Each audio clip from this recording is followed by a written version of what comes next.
Seorang guru memberikan tugas kepada siswanya untuk menuliskan 7 keajaiban dunia. Malamnya sang guru memeriksa tugas itu. Sebagian besar siswa menulis demikian. 7 keajaiban dunia. 1. Piramida di Mesir. 2. Taj Mahal di India. 3. Tembok besar di Cina. 4. Menara Pisa di Italia.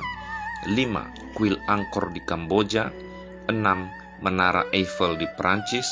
7. Candi Borobudur di Indonesia.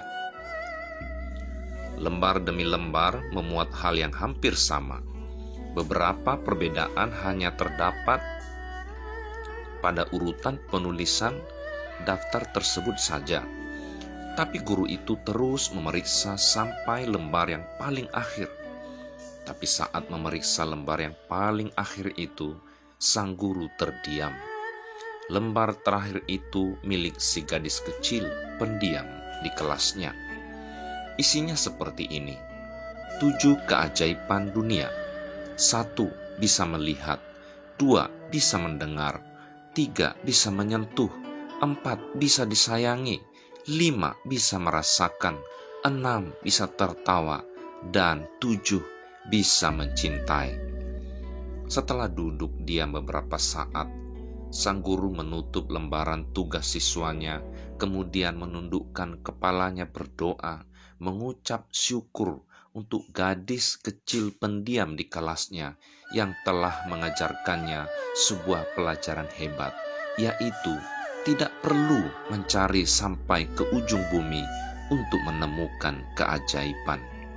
Keajaiban itu ada di sekeliling kita untuk kita miliki dan tak lupa untuk kita syukuri. Apa yang kita cari dalam hidup ini? Kita hidup di kebun, kita merindukan kota. Kita hidup di kota, merindukan kebun. Kalau kemarau, kita tanya kapan hujan. Di musim hujan, kita tanya kapan kemarau. Diam di rumah, inginnya pergi. Setelah pergi, inginnya pulang ke rumah. Waktu tenang, cari keramaian.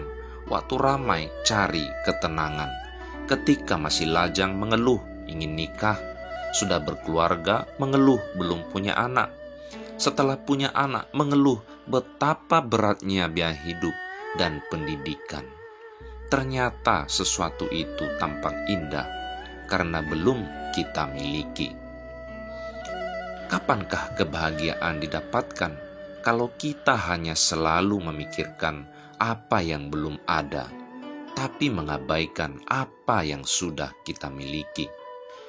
Jadilah pribadi yang selalu bersyukur dengan rahmat yang sudah kita miliki. Mungkinkah selembar daun yang kecil dapat menutupi bumi yang luas ini? Menutupi telapak tangan saja sulit. Tapi kalau daun kecil ini menempel di mata kita, maka tertutuplah bumi dengan daun. Begitu juga bila hati ditutupi pikiran buruk sekecil apapun, maka kita akan melihat keburukan di mana-mana. Bumi ini pun akan tampak buruk. Jangan menutup mata kita, walaupun hanya dengan daun yang kecil. Jangan menutup hati kita dengan sebuah pikiran buruk, walau cuma seujung kuku.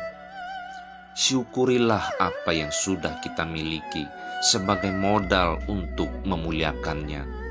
Karena hidup adalah waktu yang dipinjamkan dan harta adalah berkat yang dipercayakan. Dan semua itu kelak akan dimintai pertanggungjawabannya. Jadi, bersyukurlah atas nafas yang masih kita miliki. Bersyukurlah atas keluarga yang kita miliki. Bersyukurlah atas pekerjaan yang kita miliki. Bersyukur dan selalu bersyukur di dalam segala hal. Segeralah berlomba dalam kebaikan. Disitulah terletak kebahagiaan.